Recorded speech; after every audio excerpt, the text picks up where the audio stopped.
Live from the City of Angels, you are watching MMT, the box office preview show. We have not done one of these Thursday shows in forever because we haven't had a movie big enough. It's been eons since we finally had something as big as Dune 2 debuting worldwide, starting tonight across the United States, across the world tomorrow, and everyone's stoked because finally we have cinema returning after two of the worst months ever in the history of movie-going, sitting through things like Night Swim and Lisa Frankenstein. On and on and on. God, it was terrible. Argyle, so bad. Let's go over the show, and then we'll talk about what is happening here tonight. First of all, Dune 2, we'll talk about projected box office, what I think it's going to do, look at sales tonight, all that good stuff on a Thursday night. Also, we're going to talk about TENET. I got a chance to see it in IMAX 70 millimeter. What an experience. What an underrated film.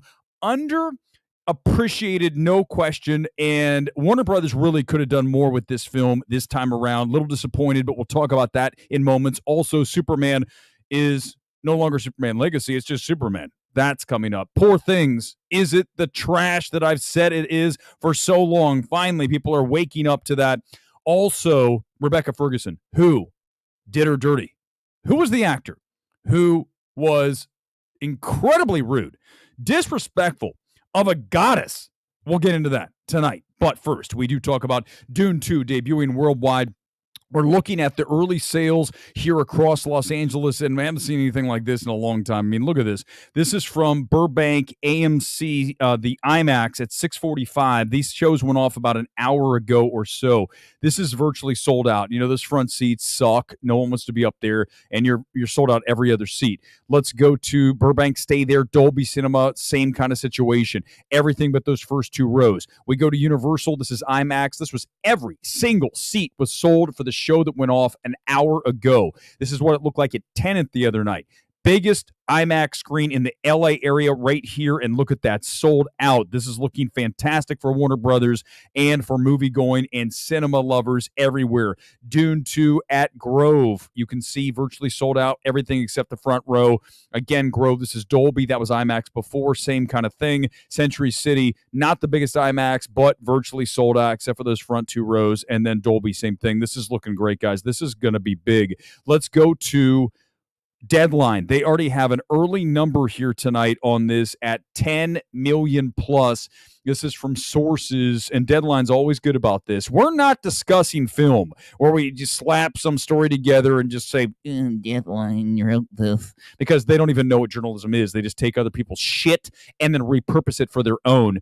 Look, this is Deadline. This is the article. Off to a strong start, 10 million plus in previews. Why would that be important? That'll be right where Oppenheimer was at $10.5 million for its debut Thursday night. Barbie was at $22.3 million. So you can see it's not going to be that high, but we knew that. This wasn't going to go to 100. I have this thing, as you guys know, when we talked about this on Sunday night, the MMT projector stays the same as it was then because we are sticking to our initial forecast of 85 million for the 3-day debut. I think that's the high end. I think if anything, whenever I throw one of these numbers out here, I like to say the number and then we either push up or down from that number. I'm going to take 85 down. Sometimes I come on here and I say, and we're really good about this, by the way, we've nailed so many numbers. We absolutely nailed The Little Mermaid. I mean, on the nose. It was like 92, 92. So trust me, if you're here for the first time, we get these things right.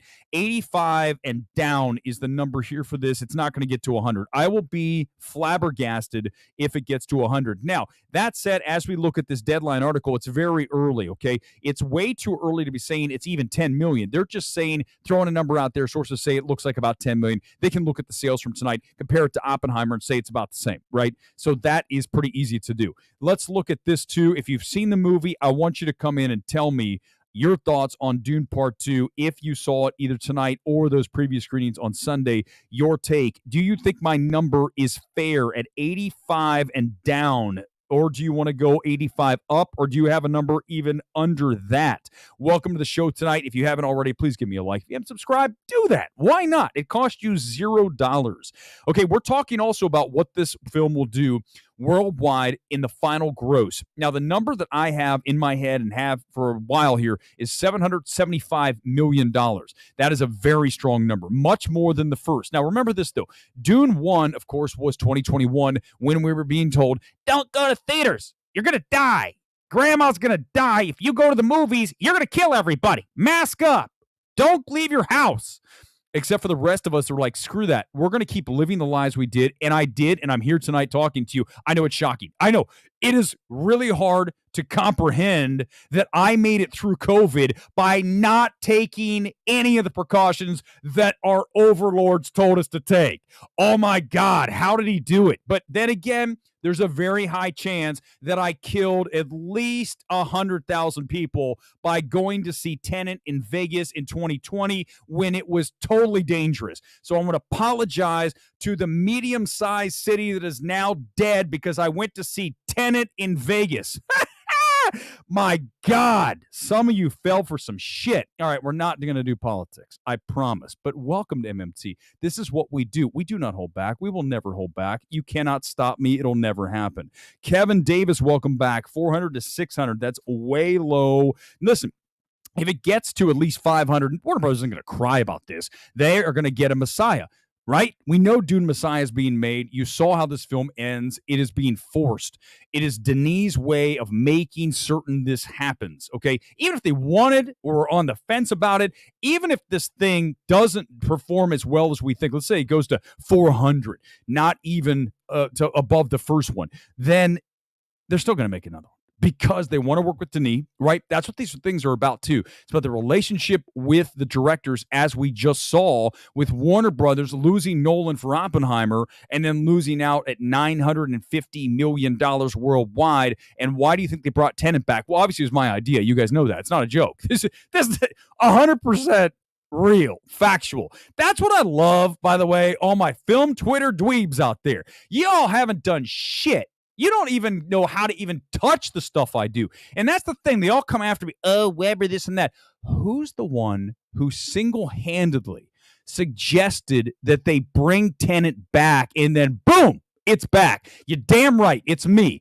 That's what it's called when you take action and shit happens. Welcome to the channel again. Those of you, I'm just raging tonight. I'm in the mood to rage, which means here comes the 3D glasses, because why the hell not? Alex, people don't want to wear 3D glasses. Well, I'm wearing them.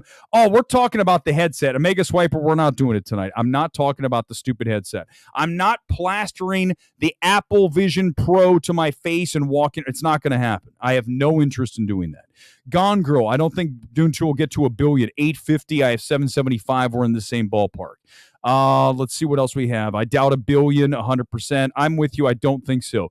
I nailed the Scream 6 number. Thank you very much again, Gone Girl. I believe I did. 75 to 85 seems about right. Seen Dune 2 twice, even in IMAX, once in premium. What a massive film, scale and scope. Absolutely stunning in IMAX. IMAX audience was enthralled, a little long for regular prom audience. It's very long.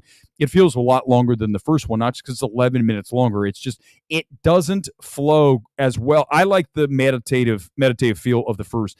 I like a more contemplative film. I know that goes against all the YouTubers like our boy Soups, who hypes about all this bullshit, brain dead cinema when we're trying to get into things that move us. Now, granted, let's talk about Tenet, because we're going to flow right to that.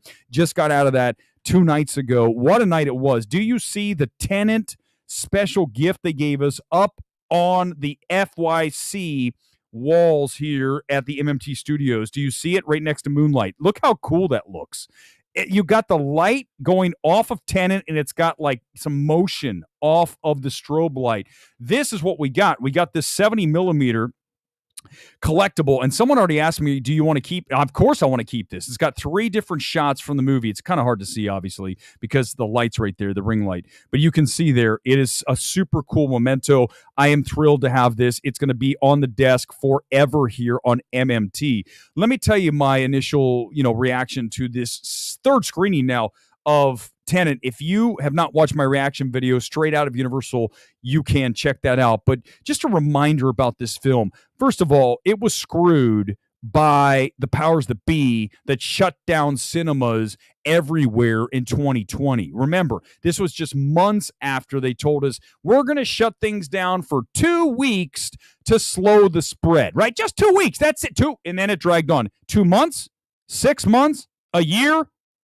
I mean, if it weren't for people like me, and yes, I'm going to pat myself on the back right now, bang, because listen, if it weren't for people like me who were constantly banging the drum of F this crap, we're done with it. And here's what I said before. I'm going to say it again tonight because this channel, I don't even, listen, it's my channel. I'm going to rage about what I want to rage about. And I told you guys the other night, I want to rage about bigger issues. I want to rage about the fact that if it weren't for people like me pushing back against the crap that we had to deal with from them for over a year about, oh, it's not safe, all the wusses like that bitch ass over at Collider Frosty, that dude, those kind of people, if we would have had those kind of people calling the shots, we would still be locked up with masks on like the little bitch that is Frosty. And he knows he is. He's a bitch. And if I ever see him out, I'm going to tell him to his face. These people are the reason that we got screwed during that time. And I had to drive to Vegas to watch Tenet because of people like Frosty, the uber emo little bald bitch. Thank you. Welcome to the channel. That's what we do here. Because here's the thing. If you're going to go down that road and be an advocate of being I'm not going to say the P word. I'm going to stop. Then you deserve to get dragged when it's over because I have no respect for you. Zero. You're not a man. I don't know what you are except a little kiss ass, thinks he's so badass. You know, you guys think, listen, I come around to these movies. I come around and I walk in. Some people say, oh, Weber's got this and that. I don't have that shit. That guy does. I don't have time for that. Back to Tenet. Sorry. I just wanted to rage against that idiot again.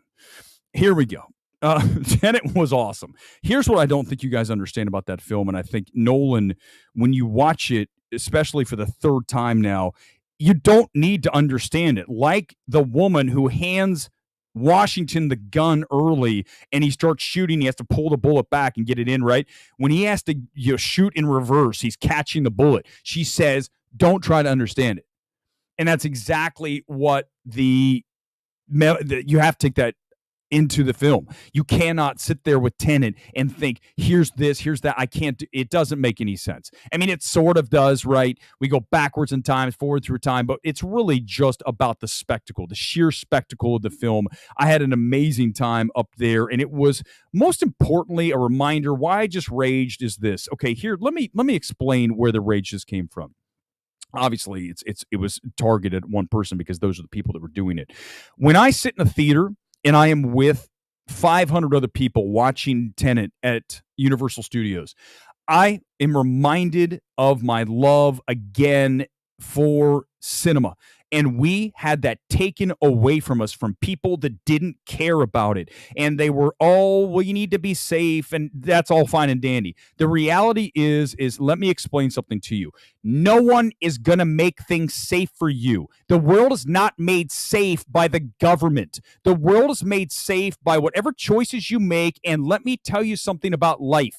Life has risk. You will take risk in life. When I get in my car and go across the street, I am taking a risk getting in the car that something terrible could happen to me. That is the reality of it. And the sooner you realize that and don't try to put all your phobias on other people, the better off we're going to be, okay?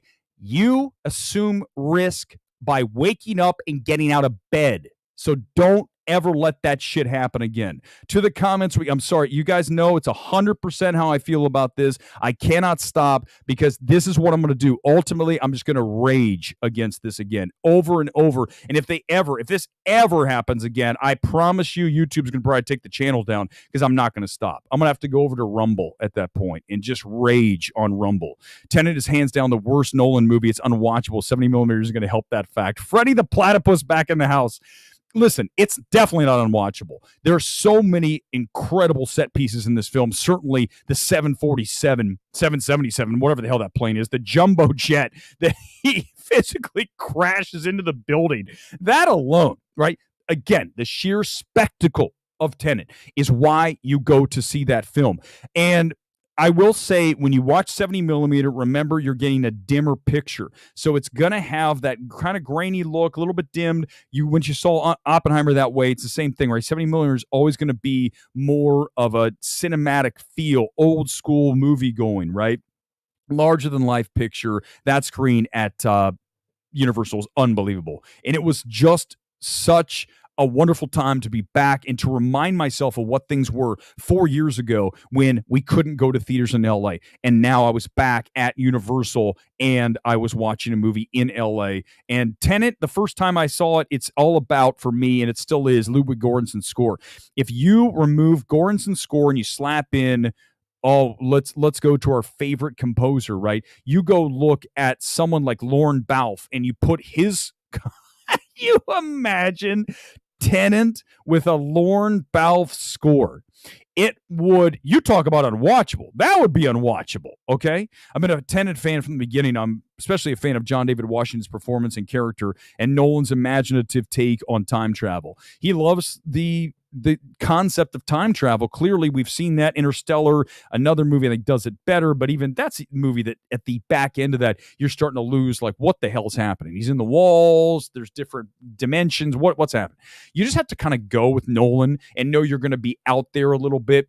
But what I like about Nolan is he's going to push you and he's going to make you think. Even if it's a film like a Tenet that is at times completely you can't even comprehend what's happening. If that's the case, at least I am thinking about the fact that I can't comprehend what I'm watching. Right? You know what I'm saying? Versus like something like Lisa Frankenstein, where I wanted to gouge my eyeballs out. Well, it should have been Tenet and Soul. And remember, Tenet wasn't even nominated that year. Those were two of the best scores of the past decade plus. And Tenet wasn't even, was it not shortlisted? I'm pretty sure it wasn't even shortlisted, which is insane. But Soul with Reznor Ross versus Ludwig Göransson Tenet, those two head to head, I would have probably, I know this is going to almost sound sacrilegious because I just said how amazing the Tenet score is. That final score, the final piece, the composed piece on Soul, I think it's About Us. It's something else. It will bring tears to your eyes. It's one of the most beautiful single track of a composition for any score in the history of film. I love that. And so that's a tough call. Those are two fantastic scores. But again, go back to Oppenheimer this year. It's Ludwig Göransson again. Even with Black Panther, he established himself, and now he's really kind of branched off, and now he's doing his own thing. He is, we talk about directorial talent being, singularly important, right? If you have a singular vision and a singular talent when it comes to direction, then that's what we're looking for, and that's Ludwig Göransson in the world of composing. Michael Levi, another name in that vein. When you have someone who's that talented, then you're talking about someone who, when they go to work on a film, it is something that no one else can replicate, right? Kind of like what you're watching right now, for good or bad, better or worse. Listen, no one else can do this show. This show is, I'm not saying it's good or it's bad or it's whatever. I'm just telling you what it is a free flow. And at times, I don't even know where I'm going to go. Like the whole thing, I just went off on the COVID crap again. It is what it is, man. I don't know what to tell you. That's what it is. We just turn it on and we let it rip.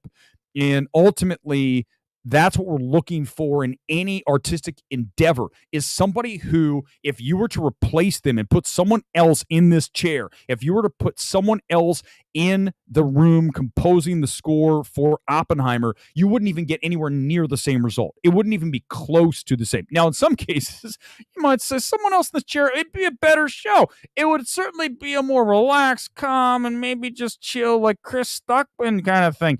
But it's not. I don't know what to tell you. It's my thing. It's my thing. So I'm going to do whatever I want. You saw Interstellar on the big screen? Where, Johnny? God. I just saw it a few months ago, though, at 70 millimeter down in Beverly Hills, and it still moved me to tears at the end.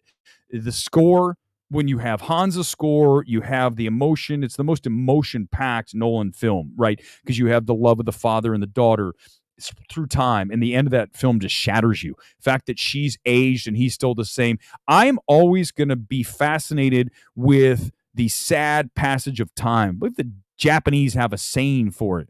Monoswar. I got to look it up. But it's literally that sad passage of time when you look back at when you were a child and now to now, and you think back to some of the memories with your family, with your mom, with your dad, with whoever it was, the memories that you had at one point in your life that are now really far away. It's wild to think about that stuff, and it's sad. It's melancholic, right? And that it also is joyful. It's like a combination of all these things. And I think Interstellar manages to hit on all of that, and I love the film. It's one of my favorite films ever. I love Interstellar. And what I love about Interstellar, too, is we haven't talked about that film in a long time. There's a line in that film Michael Caine delivers to McConaughey, and he says, well, obviously it's Poe. It's a Poe line. Rage against the dying of the light. And I'm going to tell you this. I've told you the story, and I'm not going to go into it super in depth tonight. But at one point, 5, 6, 7 years ago, I was in a spot that I was so low that you wouldn't even recognize who this person is. And the fact that I think back to that line about raging against the dying of the light, as I get older, I'm not getting younger, I go into battle every single day trying to rage against the dying of the light. And ultimately, if you take that approach in life, you can't lose because no one's going to stop you. And that line, when that film, and it is, talking about the end of humanity, we've got to get off the planet, that is beautiful. And that's what cinema does. It takes you and transports your soul to a different place, and you all communally experience this. Even a film like Tenet, it was a communal experience of, oh my God, the sensations that we're all feeling right now with the sound blasting and the 70 millimeter IMAX. What a night it was. All right, let's continue along quickly on this. It's not going to take long. Superman started shooting today, and it looks like they've renamed it. Gunn says is now just going to be Superman, which, I mean, I don't know. How do you feel about that? I mean, I'm not going to talk about this for 20 minutes. My initial thought is I like to have something more than just Superman. That said, it's early. It's his first shooting of the, first day. They can change the title. If later he decides after shooting it, Superman Legacy works, Superman, not Man of Steel, something will work there. You're going to come up with it. And an interesting thing, I would love to be able to, I've talked about this all the time, I'd love to be able to be presented with the 4 choices and go, that's it. Because I feel like ultimately that's what I value, that's what I bring to the table, is the ability to go, this is what you're going to do. It's looking at all the options and saying, this is the best. This is what you want to do. This is what you want to do. Go here, go here. And again, I bring it back to Tenet. Whose idea was it? Mine. I sent that tweet back in August. No one else was talking about it. I sent it out. I sent it to all the Warner Brothers executives. I have their emails. It was done. I made it happen. That's the reality of it. Now, they're never going to tell you that, but if I were to put you in a jury and I told you the story and I showed you all the evidence, you would say, he's definitely has a part in this. Also want to mention this. Daniels have their first Universal film. It's now going to get dated. It's going to be June of 2026. They signed that really big deal with Universal, 10-year deal. Universal gets exclusive content from them after Everything Everywhere. They were the hottest directorial duo out there, and without question, I wouldn't have made the move. I'm not a big, how I feel about Everything Everywhere. That said, I appreciate a studio saying, we like your potential. We see what you did, 100 million plus on Everything Everywhere. What can we do if we give you a bigger budget and we let you make a film? Here's my concern with the Daniels and Universal. They are A24 directors. They are not Universal directors. What did we see when Eggers went to focus with the Northman? He can't be doing this artistic stuff. You've got to make it more mainstream, right? When you're given a budget that is 100 million, 75, 80, 90, 100 million, right? You've got to make a film that is more accessible than what you typically get on an A24 film, which is usually inaccessible. Typically, right? I mean, one of the most accessible A24 films is The Iron Claw. But everything outside of that is not so accessible. Not everything, but as a generality, it's safe to say that A24. So when the Daniels go to Universal, they've got to be able to deliver a film that is more than an A24 niche film. That's my concern, but Universal clearly doesn't have that. They gave him the money. They're going to let him make the movie. I just hope that they have some controls, and I think that's one of the things that Daniel said. I mean, we're going to have to figure out how to work with some controls, but they need it. I mean, they need it on everything everywhere. Make a shorter movie. Nomis, I was hoping the sequel to Man of Steel will be Man of Tomorrow. Maybe. Superman, Batman, and Superman. Possibly. Superman, Another Bad Day? No, I don't know if that's what that is. Byron, studio budgets are ridiculous. 100 million should be the max. I agree with that. I mean, I would, you guys know how I feel about Beau is Afraid. I mean, 35 million? What? Who gave him that money? Who said that was good? Because you'd be fired, right? For me, you'd fire that person. There's no way. That lost them so much cash. A24. And I don't care about the artistic vision and wanting to work with Ari. Whatever. Doesn't matter. I told you guys back then, Ari had no other option. No one was going to give him 35 million for Beau is Afraid. He was lucky. I mean, I would have given him like 5. With that script, I don't even care if I had Joaquin Phoenix. Okay, with Joaquin Phoenix, I'll give you 15. Max. 15. Max. And even that's too much. I'll give you 10. And at that point, we probably would have broken even, or certainly wouldn't have lost 25 plus million, probably 30 plus million, right? So you have to have some controls in place with these directors. And I'm telling you, I don't know why. Why is it that I am the only guy, and you guys see me, you watch the show, you know how I operate. Why would I be the only guy who would have a directorial duo come in like the Daniels and go, listen, guys, this isn't working. You've got to make this film more accessible. I know we gave you a deal, but I just gave you $100 million for a film. You cannot be making another hot dog finger, dildo, googly-eyed rock movie. You can put a tiny bit of that in, but you've got to make the pie bigger. The piece has to be bigger than this tiny, but it made $100 million. Duh, yeah. Listen, it's like Poor Things. We're going to talk about in a minute. It is a movie about hype. That's what happened with Everything Everywhere. Film Twitter's so notorious for this. They get all drawn into the hype. Oh, this film's great. It's good because it's a director, because it's cool, because it's pushing a cause. No, none of those things make a movie good. Nothing. No movie's ever been made that's better directed by a woman than a man. It might be better directed, but it's not because it's a woman. Now, granted, she might be able to impart her own vision onto it. Certainly, like I look at a Rose Glass, always bring it up, in a Saint Maud. And I still haven't seen, can't wait for the follow-up here in a few weeks.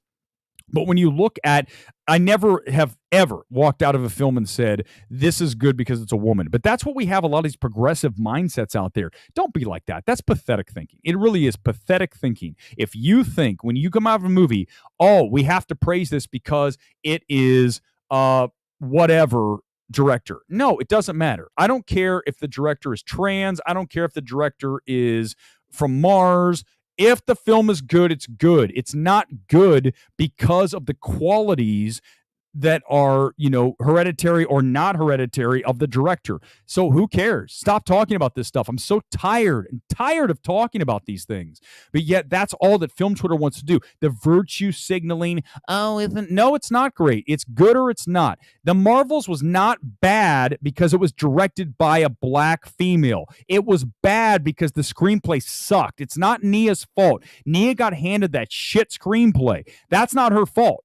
So, and conversely, if the Marvels was great and she didn't write the script, she has more to do with it because it's direction, but that film fails on a screenplay level. So it's not so, but again, we're not going to go in and say this is good. That's not how we're going to do it. We're never going to do that. It's never happening. Ever. It's never going to happen. And if you think like that, I'm never going to be able to get to you. We're never, ever going to be able to see eye to eye. Ever. Because it's broken thinking. You value every person the same, regardless of anything other than the fact that they're a human being and what talent and merit do they bring to the table. What merit do they bring? End of discussion. DK fan, I still don't understand how EAO won so many awards, especially supporting actors. Because Hollywood attached itself as a cause to the film, right? The film is a great cause. And as such, that's my problem. We don't champion movies because of the fact, like Coda, great example. We don't champion Coda because it's a deaf family. You champion Coda because it's a great movie if you believe that. Do you see? It's a mindset. I'd never, imagine if I came out of a movie that was about again, let's go to Coda. And it's deaf. I'll tell you what's amazing about Coda is that it deals with a deaf family, and that's why it's great. You guys be like, that's what? Like, would you ever in your life want to be told that the reason people like what you do is because the color of your skin, because of your possible handicap that you may have, because of your physical limitations? Which you're great because you're pretty good, but what makes you better is the fact that you are unable to see. You're blind. No, what? Well, no, I'm good or I'm not. Yeah, the blind part's interesting. I mean, certainly, if I could direct a film blind, that would be impressive. But do you see, we need to stop getting out of that mindset. Mindset doesn't work. Mindset's broken. Don't like it. Never will. Doesn't make any sense. All right, let's go and do oh, this is going to get bad, guys. No, you know what? Let's hold off. I'm going to save Poor Things for the end because I'm going to do Rebecca Ferguson. Because Rebecca Ferguson is something we need to talk about. By the way, tonight's kid, Ipswich Town, I wore orange for Dune. Dune's got like that brown-orange thing. So I'm going to try to wear orange kits over the next several days. Box office updates, all that stuff. Check the channel. You'll get it. Sunday night for sure. We're back. Let's talk about Rebecca Ferguson because someone did her bad. Someone did her dirty. Who was it? That's the question. You go and you look at everyone that she's worked with. And again, it's just like every actress in Hollywood. They come up through the system. You don't even really know they're around. They're kind of like small roles. And all of a sudden, boom, Rebecca Ferguson, superstar. So when you go back and you look at all of the work that she's done over the years, you kind of narrow it down to 4 different people. But here's what I want to do. I want to play the soundbite from Rebecca Ferguson talking about what happened to her on the movie. And then we are going to discuss who I believe. We're going to play Clue. Are you guys ready? Here comes Clue, Rebecca Ferguson style. Here's what she has to say about one of her former co-workers / actors that she shared the big screen with. When do you think you've been proudest of using your own voice? I did a film with an absolute idiot of a co-star. And this human being was being so insecure and angry because this person couldn't get the scenes out. And I think I was so vulnerable and comfortable that I got screamed at and I would cry walking off set. This person would literally look at me in front of the whole crew and say, "You call yourself an actor. This is what I have to work with." Okay, so let's just pause right there. I don't know. You guys know how I operate. If there was some dude, because this is a dude, anybody who was talking like that, I'd be like, that's it. We're throwing fists. Or that's it. I'm out of here. I'm not going to be talked to like this. I'm leaving. But Hollywood, now listen, I'm not, can I say this as I get ready to tell you this? I'm not calling Rebecca Ferguson out because she did take a stand if you listen to this. But, you know, it's a tough situation because if you call this person out, you may never work again. Hollywood is a tight community. I mean, do you think that I'm going to be working with Yorgos Lanthimos anytime soon? Hell no. And Emma Stone, I'm sure she's aware. Come up and slap me sometime. So what? Don't care. Don't want any part of Hollywood.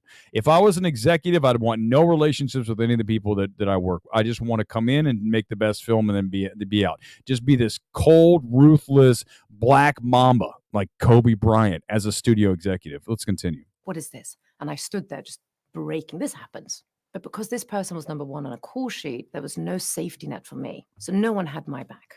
And I remember the next day I walked on and I said, "You get off my set." It's the first time I've ever spoken. I remember being so scared. And I looked at this person and I said, "You can F off. I'm going to work towards a tennis ball. I never want to see you again." And then I remember the producers came up and said, "You can't do this to number 1. We have to let this person be on set." And I said, "But the person can turn around and I can act to the back head." Wow. And I did. I was so scared. I feel it now when I'm saying it. Wow. From that moment, I have never let myself get to a point when I've got home and gone, why did that happen? I mean, I can't believe that did happen. And you know, whoever the director of this movie was, I understand there's the number 1 on the call sheet and is the star. Someone's got to step up. That's the problem with Hollywood. You get someone who's big and no one's going to say anything. Like, oh, I don't know if it's the right. No, you're going to say something. Okay, here we go. Let's pull up Rebecca Ferguson's IMDb page, and you guys are going to weigh in. Who do you think it is? Let's go back and let's start with where she really started to become a star. It's not Hercules, which was The Rock. Plus, he went in and he said, no, it's not me. It's not Tom Cruise. She said, it's not him. It's not Hugh Jackman. So let's remove Mission Impossible. Let's remove Greatest Showman. Then we focus in here on Florence Foster Jenkins. okay, which had Meryl Streep, Hugh Grant. She was in it. And he wasn't number one on the call sheet, though. It was Meryl Streep, right? So Meryl Streep would be number one, and then Hugh Grant would be number two. So he's not number one. So it can't be Hugh Grant, right? If you go by what she's saying, she's giving us a very specific clue. So let's go to the next film that's there. The Girl on the Train. Emily Blunt said no, and she's number one on the call sheet. It's not a guy, so it can't be that. Let's go to Life. This could be an issue. The number one name on the call sheet is who? Jake Gyllenhaal. Remember, what story just came out about Jake Gyllenhaal? Remember, he went over to whatever country that was with that foreign director, and he started to get ready, prepare to shoot some film, and he was a pain in the ass. Remember the story? And they had to refute it, and his agent had to get involved, and then the director the next day was like, no, he wasn't really that bad. He said the guy was a nightmare. He's doing all this weird shit and being a jerk and hard to work with. So right there, you are coupling what we know about Jake Gyllenhaal that just happened with him being a nightmare on that recent shoot or almost shoot.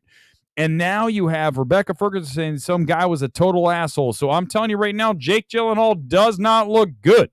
He's number one on the call sheet, and he's also very guilty of something or something bad recently. The other option would be The Snowman. Remember that film? God, what a disaster. That film's a perfect example of a film that was a shit show, and they just started slapping stuff together. So let's get this over with. Who was the star of that film? Michael Fassbender. He's number one on the call sheet. So Michael Fassbender in The Snowman. Also, that film was a disaster. When you watch it, you can see it. It was a total bomb. So it could have been he was in a bad mood. Also, because he knew the film was terrible. Remember, have you guys seen, what was the name of that movie with Taika Waititi where he played the soccer coach? What was it? Just like a few weeks ago. I already forget what it was called. That movie. Have you seen it? Did any of you see it? What does he do in that film? He plays a disgruntled, crunchy-ass old guy who's mean. He's nasty. The things he says in that movie make me think Fassbender could be the guy. Okay, so and then the other option would be, our last option here is going to be Dr. Sleep with Ewan McGregor. Ewan McGregor just seems like too nice of a guy. I don't think it's Ewan McGregor. So I don't know if it's you. I'm gonna let's say this. We're gonna leave Ewan McGregor out of this, and we're gonna stick to, you have two options, and unless you want to come in and argue something else, you have two options here. Who did Rebecca dirty? Was it Fassbender or was it Gyllenhaal? Which one did her dirty? Come in now, and we will play the game. Next goal wins was what it was. You can see himself, right? You see Fassbender in that. Alec Baldwin, well, he is in Mission Impossible, but he wouldn't be number one on the call sheet. So that wouldn't make sense. Fassbender's good at playing assholes. Steve Jobs and Next Goal, good call with Steve Jobs, totally. But Next Goal wins. Go watch that again. And Gyllenhaal, there's something weird about Gyllenhaal. I'm not sure what it is, but I'm just telling you something. And that story about that whole situation that he just shot that movie and he was a nightmare, that's not good. That's why it goes in there. Now, again, you could say Hugh Grant because I could see him doing that. But remember, Hugh Grant would not be number one on the call sheet. It would be Meryl Streep. So I think that's why we take him off. That's why I'm going to go. If I had to say right now, if I had to guess who was the asshole, I think Fassbender's really good at playing that guy. But there's something about Jake Gyllenhaal and some of the stories, and the recent story of him being a nightmare on that shoot tells me that if I had to put my money on one person, you say, Weber, here's your stack of chips, including the Tar FYC DVD. I'm going to place the chips on Gyllenhaal, and I'm going to let the roulette spin. And then it's going to land on either Gyllenhaal black or Fassbender red. Which one's it going to be? I think I'm right. I do. I think it's Gyllenhaal. I think that I find it interesting how she left Mission franchise after 3 films. Interesting. Yeah, that's right. She did get killed off. Could it have been Cruise? Wait, did she said it's not Tom Cruise though. I mean, would she do that? Like, that's interesting. That's an interesting ploy. Could it be Tom Cruise? And she said it's not Tom Cruise, but she knew she didn't have to work with him again. So she's like, Tom Cruise, because remember, Tom Cruise went off on that crew for Mission Impossible when they were doing the COVID stuff, and he went off on the guys for not taking all the precautions. And he was, remember that leaked video? Hold on, let's find it. Let's see if I can find the leaked. Let me see if I can find it. We'll play it right now. Because maybe it is Tom. Maybe she's lying about Tom Cruise. Hold on. Tom Cruise angry. Let me see if I can find it. Loses patience. No. Okay, here it is. Here it is. You guys ready? 2 minutes. 2 minutes of Tom Cruise raging. Movies right now because of us. You're back there in Hollywood making movies right now because of us. Because they believe in us and what we're doing. I'm on the phone with every studio at night. Insurance companies. Producers. And they're looking at us and using us to make their movies. We are creating thousands of jobs. We're creating thousands of jobs, you MFers. God, he's furious. I don't ever want to see it again. Wow. I mean, dude, he's yelling like he's completely unhinged. I think it's Tom Cruise. And if you don't do it, you're fired. And I see you do it again, you're gone. I haven't listened to this in so long. This is fantastic. Let me just keep listening. This is making my night. It sounds like me on the channel sometimes. Anyone on this crew does it. That's it. And you too. And you too. And you too. You just see. He's like, and you too. And you. He's like Les Grossman. You over there. You. It's exactly what's happening. And you. Don't you ever do it again. That's it. Okay, that's it. No apology. But it's not over. Hold on, it's not over. There's still like another minute. To the people that are losing their homes because our industry is shut down. It's not going to put food on their table or pay for their college education. Well, okay, now, can we just pause the rant? He now is showing that he has a human side that he's saying it's not. It's about trying to provide for your family and the people that are going to get screwed by you not wearing a mask. So at least he's trying to, soften it. That's what I sleep with every night.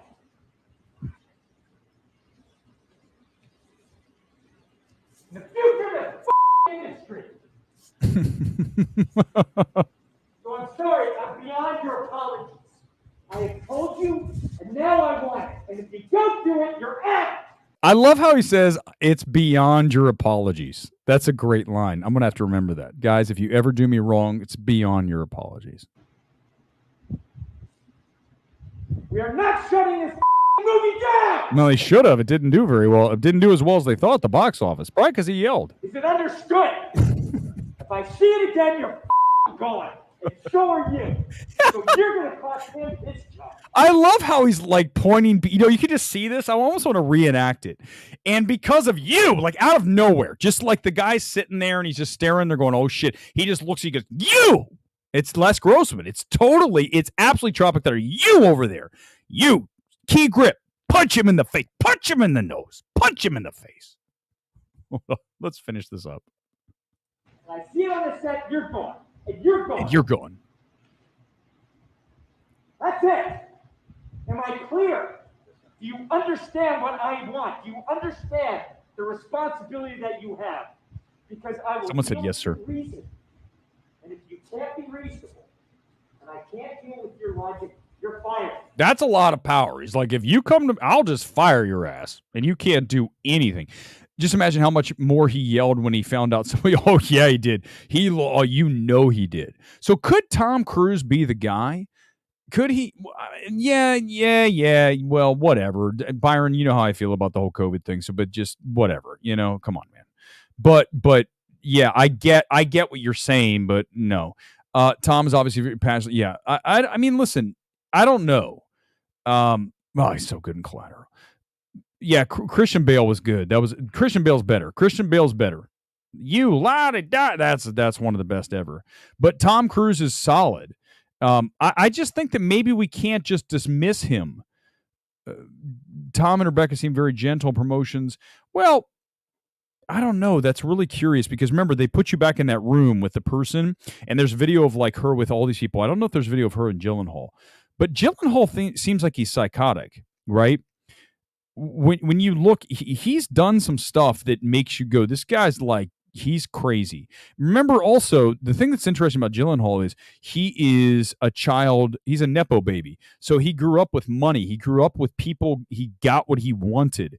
So I could see Gyllenhaal being a prima donna in a way, right? Because he had success early when he was young. He's been a star. He calls the shots. And he comes from money, and he's always had his way. So I could see him being a spoiled brat. Do you see how my logic's coming together here? Also, remember when he did, what was the name of the movie? I'm literally forgetting the name. Nightcrawler. When he did Nightcrawler, he's like insane in that movie. He's a great actor. I love Jake Gyllenhaal. Not all the time. I think sometimes he's not. But when he's on, Gyllenhaal's fantastic. I think Gyllenhaal could be our guy because he's just nutty enough, right? Barry, this is not personal. You can still like him. Remember, we talk about all the time. Divorce the off-the-field shit. But listen, if you found out that Jake Gyllenhaal treated Rebecca Ferguson this way, this would be terrible. I mean, I don't know if it'd be the end of his career, but it'd be close. I mean, right? You can't. Rebecca Ferguson's beloved, not to mention drop dead. So you have that combination of the sweetest thing, the angel, and her being treated like shit by one of these guys. So everyone wants to find who this person is. I mean, I'm as curious, and I want to find out as much as anybody. And I'm telling you, if I was in that room, listen, you guys know, I'm going to explain something to you, and I've told you before so many times. You don't understand. The reason I can't ever make it in Hollywood, well, I could. Of course, it's my choice.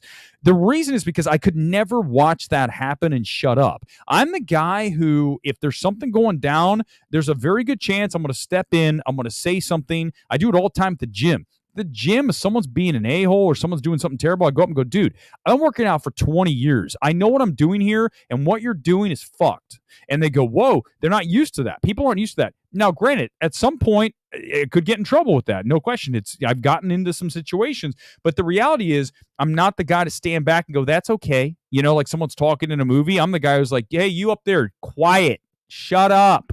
Okay. So if I'm on a set and I see this, and I'm a PA or I'm a first AD, as much as here's the thing I want to tell you. If in life you're so connected to what you do that you can't walk away from it in a second, I'm using heat. God, this is good.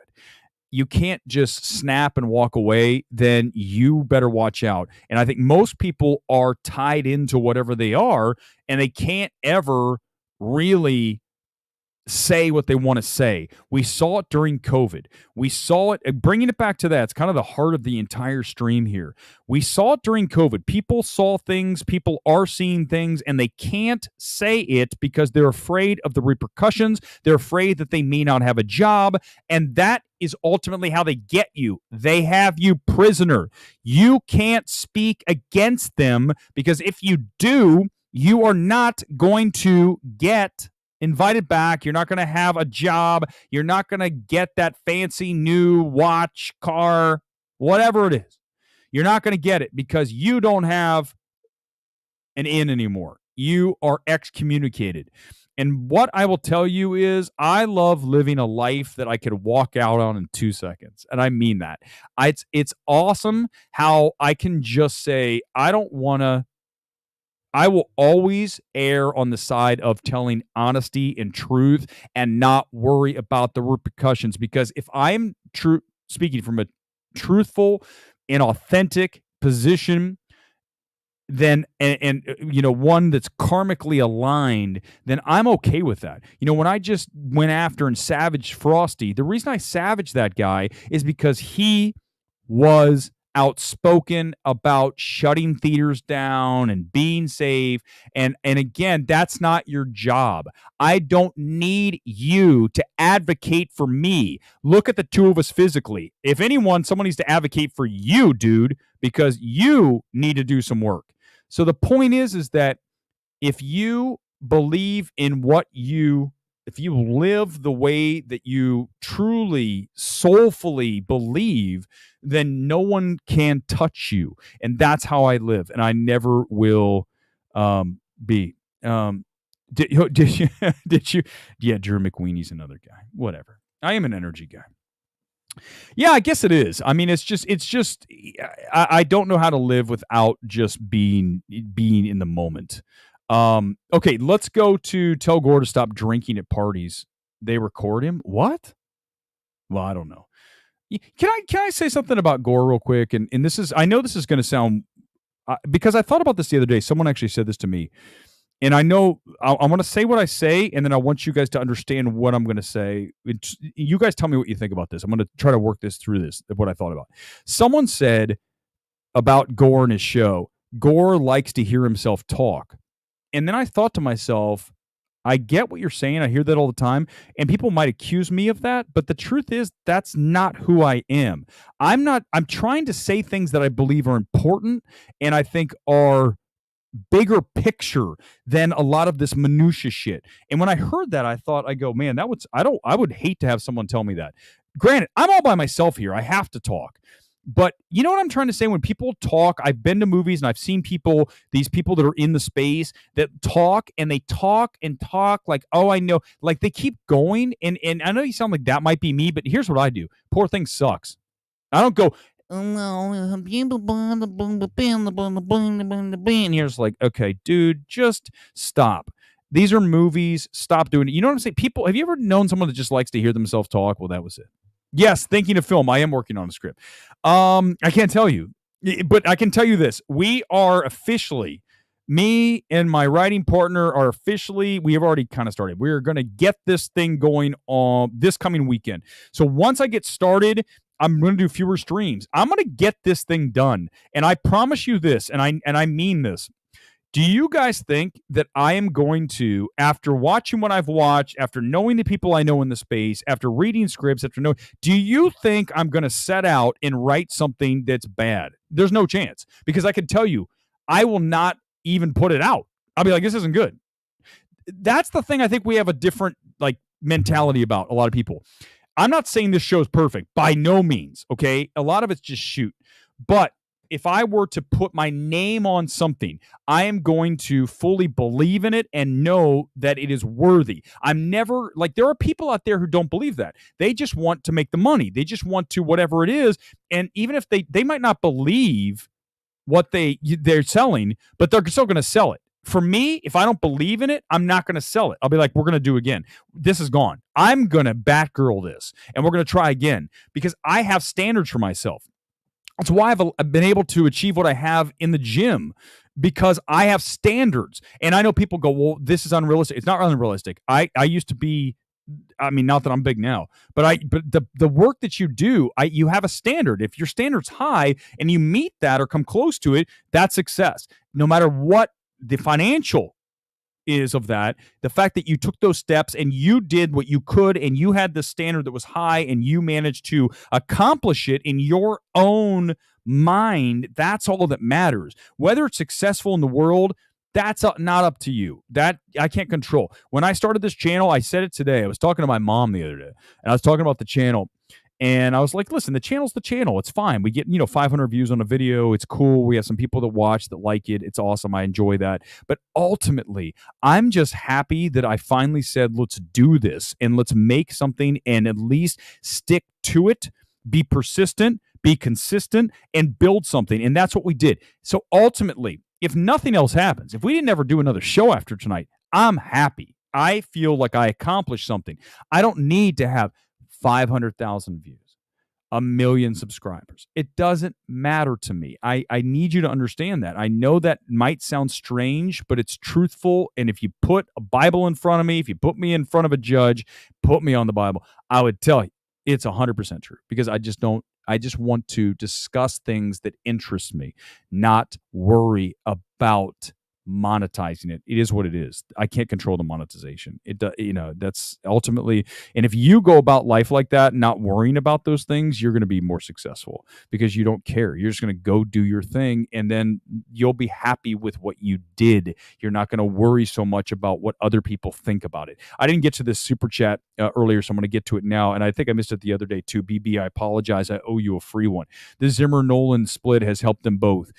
Yes, I agree with that. And you came in with that the other day, and I'm sorry I didn't get to it, so I'm glad we did tonight. When you look at Hans and you look at Nolan going with Ludwig, credit to Nolan for seeing the talent of Ludwig Göransson and the, really the mental acuity. This guy, I talked to him at the Black Panther FYC party, like how many years ago now? 5, 4, 6, 7, whatever years it was. Black Panther, was it 18? Yeah, I remember talking to Ludwig, and he was not Ludwig now. He's Ludwig then, and he just was getting, Black Panther was going, and he was just really a heady, quiet, smart, intellectually high person, and I could just tell by talking to him, and I go, this guy's the real deal. And I'm sure Nolan sat down with him and said the same thing, and listened to his work and goes, my God, this guy's got talent. But again, that's what we're all looking for in this world. You're looking for the singular talent, the singular directorial talent, single directorial composer talent out there. And if you can find that, then that's who you're going to rally around. All right, let's do quickly before we get out of here. We are going to, I guess I don't, maybe that's right. I don't know if that's true about it. Sometimes it's just insanity, and I know it doesn't always fully coalesce, but it is what it is. I mean, the channel's what it is. I don't go, when the channel's over, I just don't think about it. We move on to the next show. I don't sit there and go, oh man, I wish I could. No. But I do want to mention, you know what I'm going to do? I'm going to actually hold this. I'm going to save this for Sunday, because Poor Things, I'm only going to lay it out here like this. Other people are finally seeing Poor Things as terrible, and it also is problematic. And I'm going to discuss it longer because I think we don't have as much to work with on Sunday. I think tonight's show we had a lot. So let's just do comments on the end. We'll talk about Poor Things and 2 different tweets I cannot wait to discuss. I'm going to save it for Sunday because I want to really dig into this, because it's really wild. I think one of the things I realized about Poor Things is it's interesting how people are aware that Poor Things is problematic in the baby-brained, child sex. That's problematic. But what's interesting is to watch people try to spin around that and pretend that it's not there, and or oh, no, just poo-poo it. That's not part of it. No, you can't do that. You don't get to do that. That's there. Everyone sees it. You don't get to decide what the reality is. The reality is it's there. Now, granted, it's art, but my point is we have too many people out there. Oh, it's not there. You can't just do that. You can't just call yourself this. I know we live in a world that you can. I'm telling you can't. I'm not going to do that shit. You are X. You are Y. You cannot just say this and it's true. We talk about it all the time in the film space. People come in here and go, I'm a film critic. No, you're not. What have you done? Show me your work over the past 5, 10 years. Don't just come in off of one thing and one random thing and go, I'm good at this. First of all, we don't know if you're any good. Second of all, you have no track record. Third of all, are you talented? Are you fearless? That's the thing. Nowadays, we have people that just think they can step into a space and go, I'm the king of the world. No, you're not.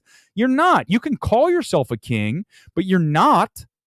Sorry, Fantasyland, bitch. It's not like that. So that's the problem. So I just think it's amazing how people just go, oh, no, it's not in Poor Things. What are you talking about? It's not in there. It's not in there. Yeah, it is. It's 100% in there. I trust you, dude. I want to buy your first ticket for sure, but don't forget me. Listen, I promise you this. Whatever the screenplay, and listen, I can tell you this. The screenplay that I have, there's 2 I have. And I think, first of all, what do you think both of them are? Grounded. What do you think both of them are? Authentic. Nothing in these films, the 2 movies I have in my head, neither of them is forced, inauthentic, or takes you out of the film with a character doing something you go, this is ridiculous. Everything in this film will be as real as it can get, and that's the film I want to make. I go back to Sound of Metal. A film like Sound of Metal is exactly the film that I want to write. Not a film, obviously that exact film, but the way that feels and moves. These are real characters, and there's not a whole lot going on within that space other than one man's journey from what he used to be to what he now is. And these are the things that whole just base of before to now is really, I think, what I love to watch in a film, right? That arc. And we look at Tar, same thing, right? Where she was to where she is at the end. To watch that character arc of anyone in a film that is a grounded film that shows people what life is like for the average person. I'm not a rich person, right? I don't have $10 million in the bank, but I'm happy with my life. And I think a lot of people are, and those people, those voices, those people need to be seen on screen. Remember Chris Pratt talked about that years ago? We need more blue collar films. I couldn't agree with him more. And he got all dragged for saying, oh, because everyone's like, what? Sorry, blue collar can be any race.